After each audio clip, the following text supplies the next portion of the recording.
looks like we're on. So I just want to start by welcoming our special guest to the Tuesday Talk this week, Connecticut's Attorney General and my friend, William Tong. Thanks so much for being here. Thank you for having me, and hope everyone's staying cool and that most people have power and Yes. internet and that life is getting back to normal after this stunning failure by our state's utilities. Yeah, absolutely. It was really terrible. And I have to say, Avon and Canton were hit particularly hard. We do have a lot of trees.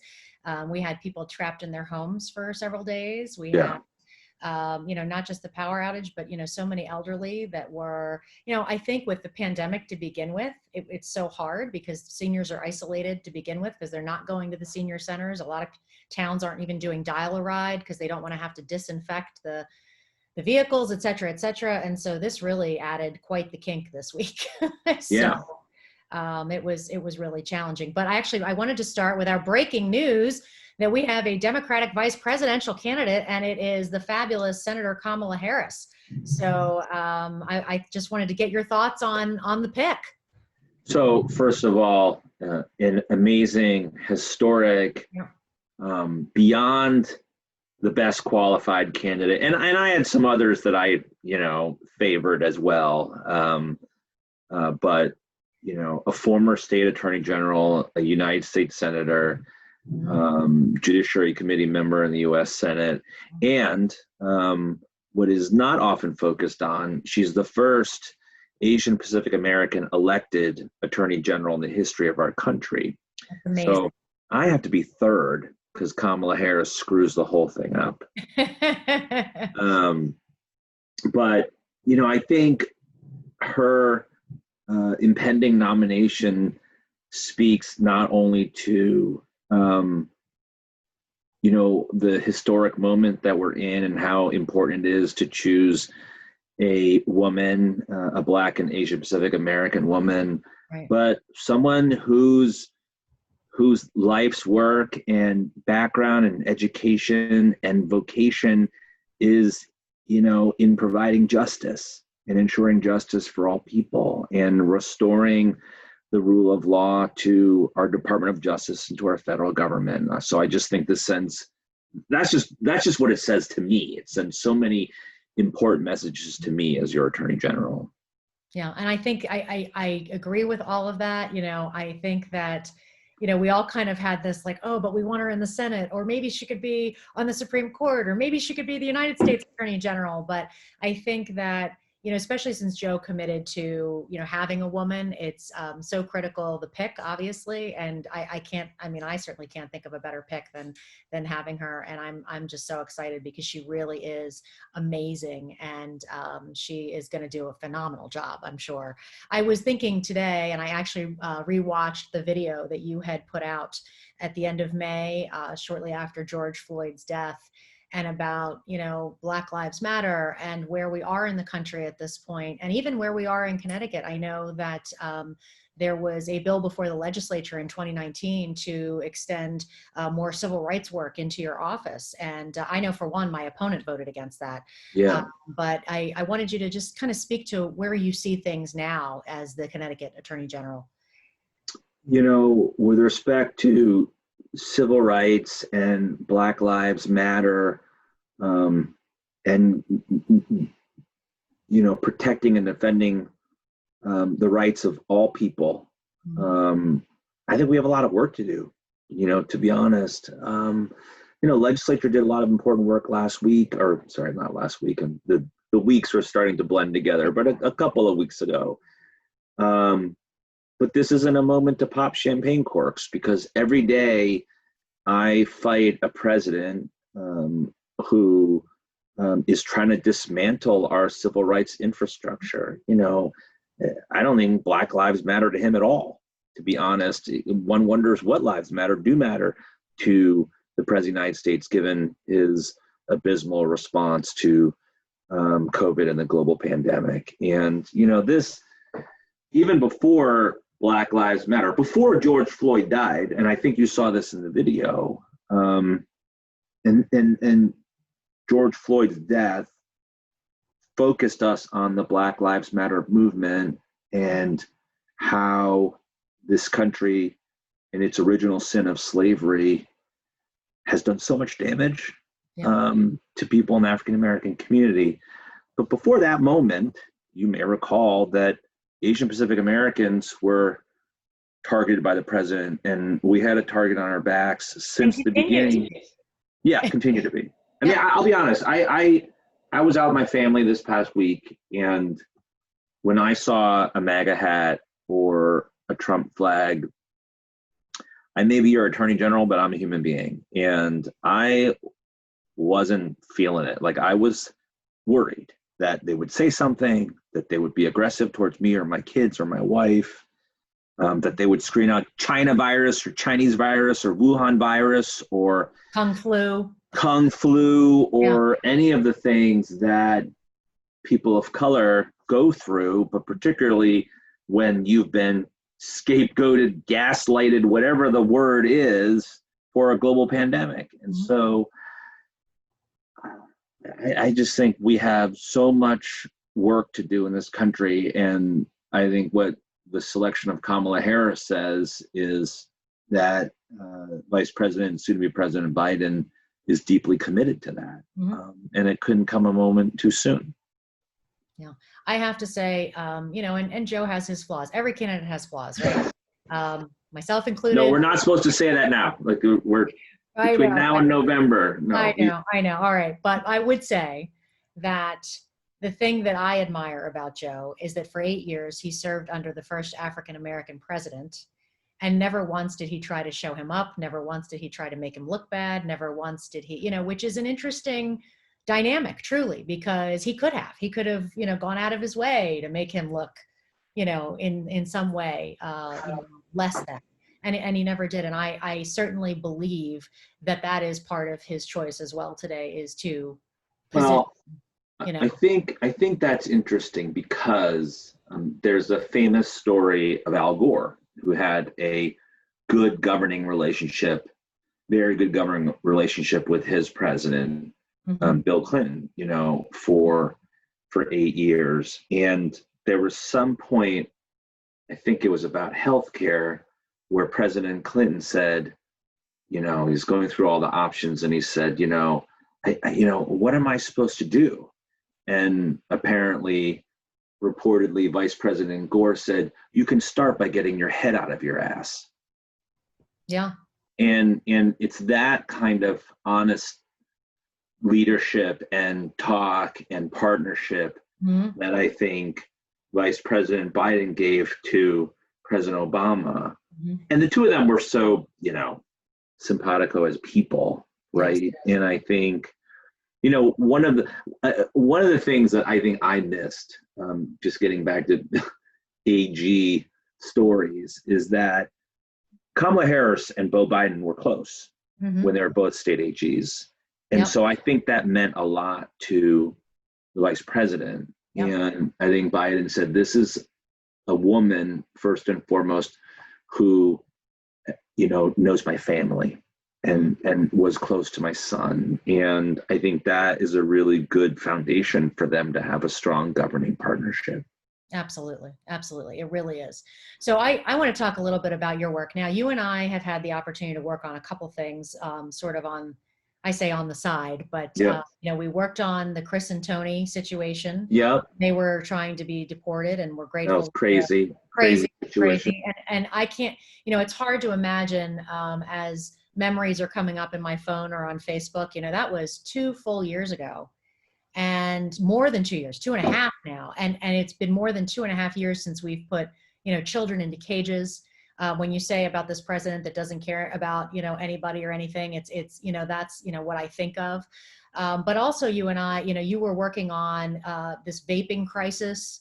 And I think you continue to work on that. So I just want you to speak to some of the work that your office is actively engaged with right now, because you're all over the place. It's almost gallows humor to say, what aren't we working on? Right. And because you have to, that someday it's not a barrel of monkeys sometimes, right? I mean, it's a lot, particularly when the president's working against you. And it's hard because for 12 years, the legislature can work. And before George Floyd, I was chairman of the Judiciary Committee before I became Attorney General. And before George Floyd, in the aftermath of Ferguson and Staten Island and Baltimore and Cleveland, we passed an excessive use of force bill then. Right. That wasn't met with the same vitriol as this effort now. And I passed a second chance society law, major criminal justice reform law, and a bail reform law, both of which I passed by brokering compromise and with Republican votes. Right. And so it demonstrated how the legislature can be productive and a force for progressive change. Right. This is like second chance society law, which removed a number of mandatory minimums for drug possession offenses, right? I mean, that was groundbreaking stuff that frankly a lot of people, libertarians, agree with now, right? And the bail reform law, not basically criminalizing poverty, that is something that most people talk about in a sort of mainstream way. That was forward-thinking stuff back then. And I credit my Republican colleagues at the time for being there on the other side of the aisle, but not too far on the other side of the aisle, and being able to work together. Mm-hmm. The problem is today that this President Trump, has captured the party in a profound way from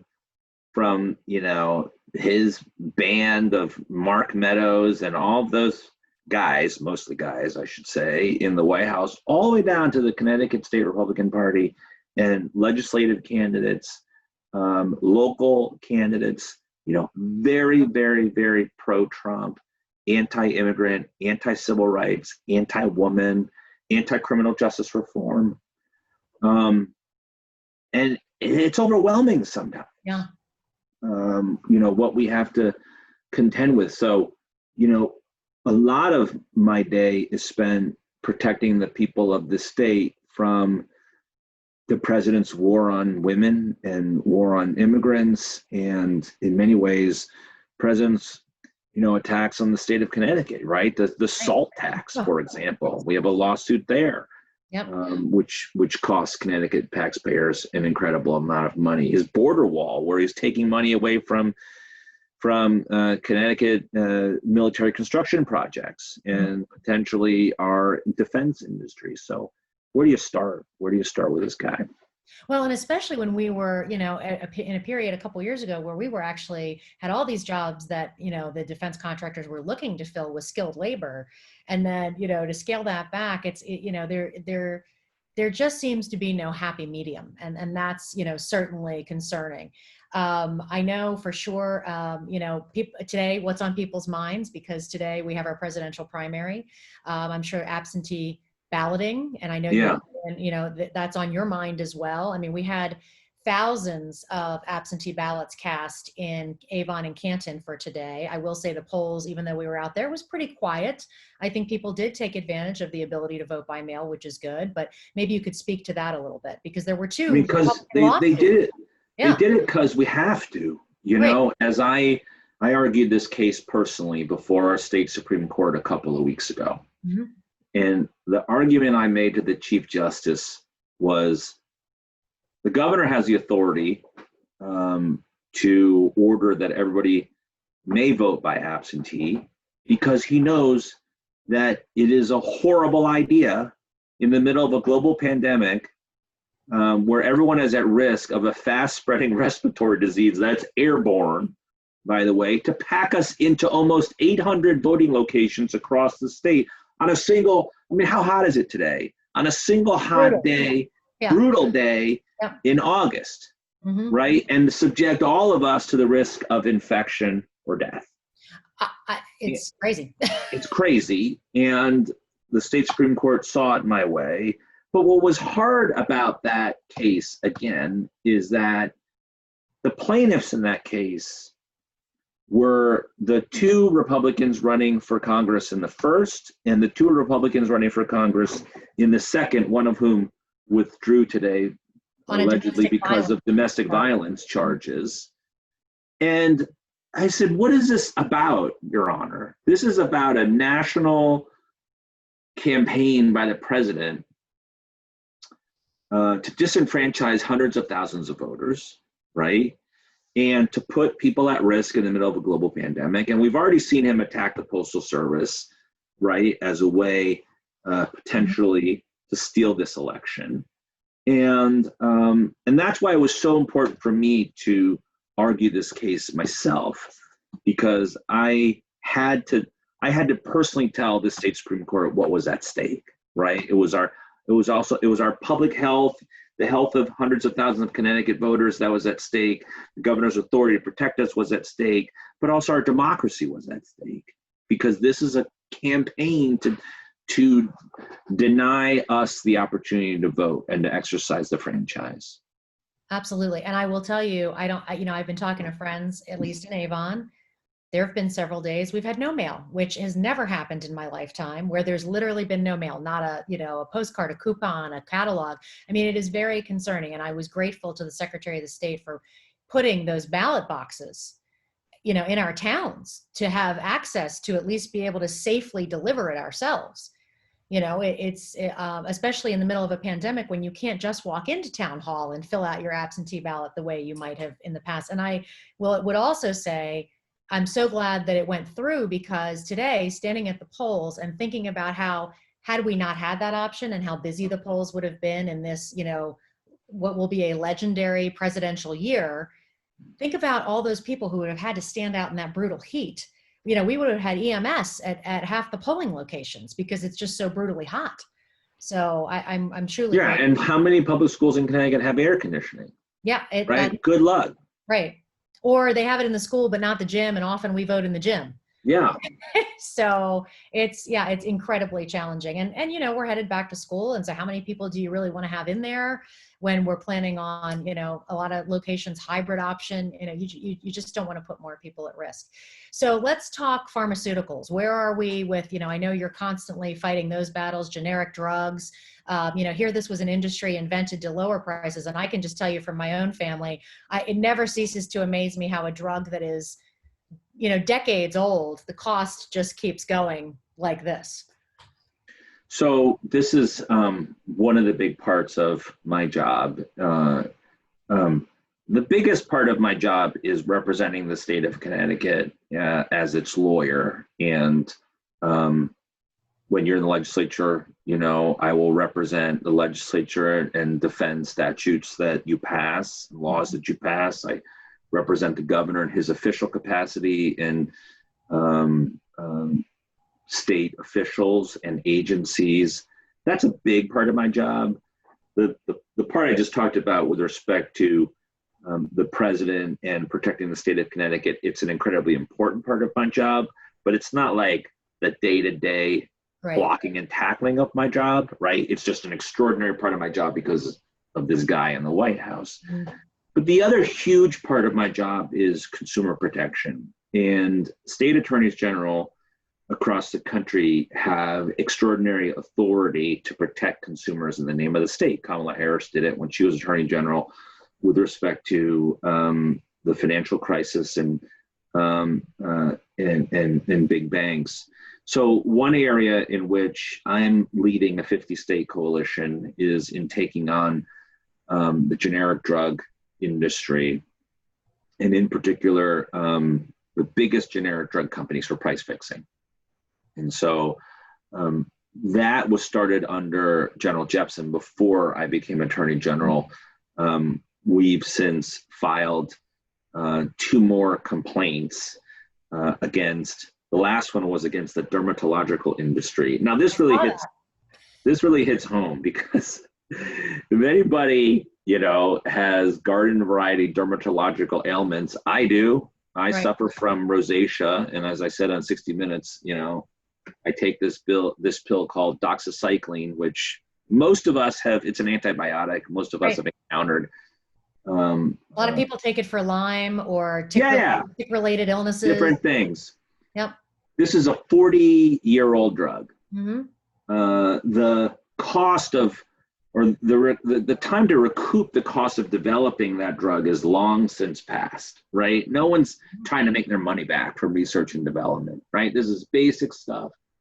And the formulation that I take has gone up thousands of % in price. Mm-hmm. And it's because the generic drug manufacturers are literally openly colluding on price. They're coming together and they're saying, hey, what are you going to charge? Or what are you going to charge? Well, let's all just jack up our prices together and the American people will pay. And they also divide up market share unlawfully, which means, okay, hey, let's not fight amongst each other. You can have CVS and I'll take Walgreens and you have Rite Aid. And if we don't underbid each other, we're all good, right? And it doesn't take a law degree to know that's totally illegal. Yeah. Right? The market Insider is trading, basically. Well, yeah, the market is supposed to, the free market functions or produces competition, right? You can't fix the market. Right. But that's what they're doing. So I spend a lot of time on that case personally.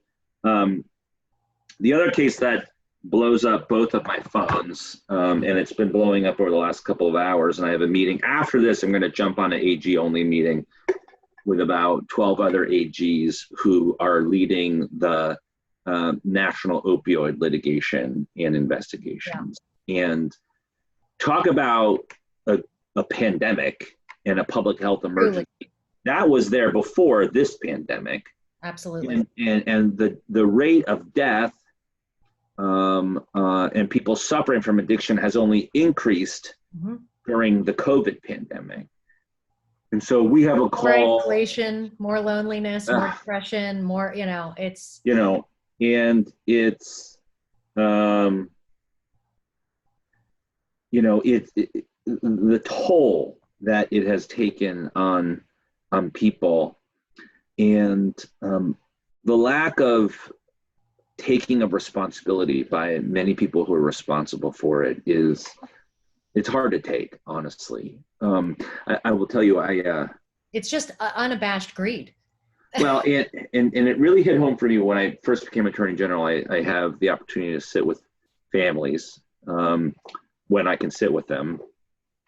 And I sat with some families who suffer from addiction in some way or another. And, they had amazing stories to tell about their recovery, right? And how they've gone to hell and back, and how they've made it, how they became addicted as young people, as minors, and how it tore their lives apart.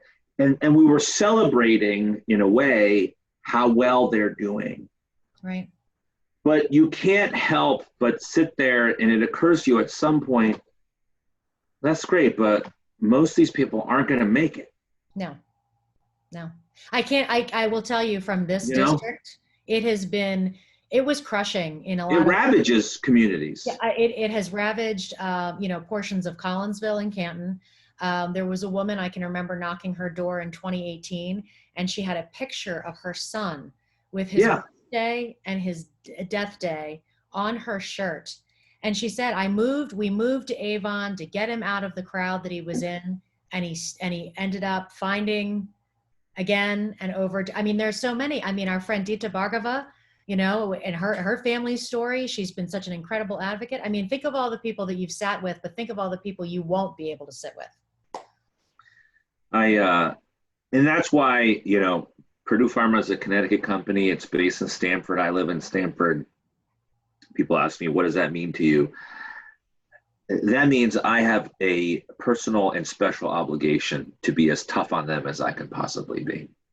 And because they ply their trade here in Connecticut. And what I've said is, they started this fire. And instead of helping us put it out, they poured gasoline on it. Yep. And we're going to hold them accountable, and we are. And they're going to have to pay billions and billions and billions of dollars to make this right. And that's what my call is about tonight. And we need to focus that money on addiction science and treatment and prevention. Yep. And I look forward to you taking the lead on that with my good friend Sean Scanlon in the legislature. There's a lot to do. Are you sure you want to do this? There's a ton to do. It's interesting today. I might be scaring you away from. You're not. No, I actually stood with one of my volunteers today, and she said, "What's the first thing you're going to do?" And I said, "Well, let's go by committee." I said, "Because it all depends on what committee I end up on." I said, "But I can tell you by committee what I want to work on." So I have a laundry list of things, and I will tell you a significant portion of it is informed by my conversations with residents, because even over the last 2 years, even not being in the office, I constantly have someone telling me a story about something that needs to be fixed or looked at, or, the needle needs to be moved forward. And I take the view, when you talk about progressive legislation, it isn't gonna, I wish we could go 0 to 60 all the time, but progress is the word, right? So you're making progress. It's almost like when they talk about in yoga, it's a practice. You have to keep doing it because it's a practice. It's the same kind of thing, I think, with the work that we choose to do. And especially you and I are very service focused. It's about serving others. So. Well, it's about serving others. I know that you've talked to and are plugged into many of your future colleagues. I still talk to my former colleagues all the time. I mean, talk about customer service since the pandemic started. I mean, they're in overdrive.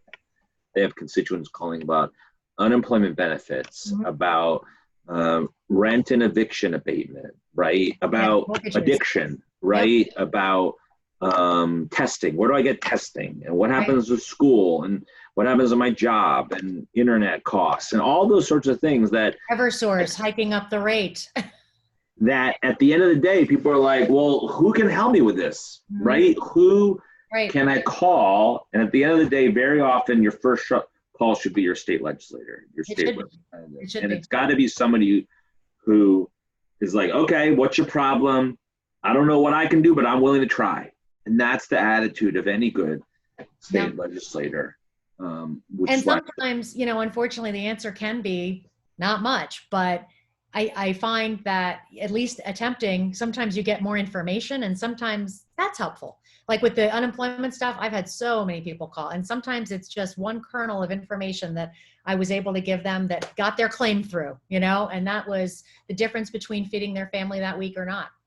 Yeah. And at the end of the day, government is comprised of human beings, not machines, at least not yet. And if you can call somebody and make an appeal to them, I know I'm a lawyer, and appeal to their conscience and their sense of decency and their duty as state employees, you can get somewhere sometimes. That's right. That's right. Well, I don't want to keep you too much longer because I know you do have to hop on that call, but I just want to thank you for all the work that you're doing, the work that you've done previously for that dozen years in the legislature, because it really is. I mean, it's not easy work, and you have to really be in there with your heart and soul in it, because in a lot of ways, people's lives depend on it. And if we believe that government can be a good force in people's lives, then we have to make sure that we're really doing the work and focused on the work. Let me just say to your listeners and constituents, the 12 years I served in the legislature was among the most rewarding of my adult life, and it's because it is really and truly one of those places that will be what you make of it. And if you kind of just go up and vote your party line and kind of do your thing and run for re-election every 2 years and miss that opportunity to lead, then it's maybe not for you. But if you want to jump in there, if you have a vision for what you want to accomplish, and really push your colleagues and push your leadership and reach out across the aisle to Republicans, yes, you can move heaven and earth in this state. When I started in the legislature, I'll give you a really good example. We weren't sure that gay people could marry. Like, that was still an open question. I know. And now, like, yes, my kids are like, what are you talking about? you know? Isn't and in a short period of time, when you consider how long most things take, not that people were fighting for And decades, but it just in finally that period of coalesced. time, Yeah. we learned to talk about domestic violence and prioritize domestic violence services in a way that we hadn't before, culminating in, as you know, I passed a law, the domestic violence gun law in Yes. 2015. So those are things that I look back on, and it's because I was a state rep. And I think what differentiates you is like, you're not going to waste a second up there. And because it's not, let's be honest, not that glamorous. Nope. pays terrible. Yep.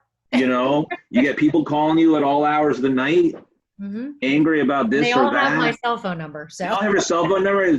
Should have warned you about that. I know, I did it on purpose. And there are days when it can suck, to be honest.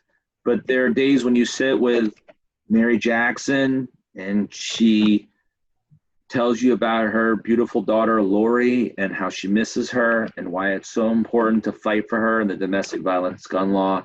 I have, yep. It makes it all worthwhile and possible. So That's right. I'm so proud that you're running again, Thank proud you. to support you, and Thank you so much. Encourage everybody to support you in this race. I appreciate that so much. So thank you again for your time. Thank today. you. Just a plug for our next week Tuesday talk is Senator Blumenthal, assuming we have power and no storms or tornadoes. We're just so grateful for you today. So thanks so much, William, for being here. And keep fighting the good fight. Talk soon. Okay.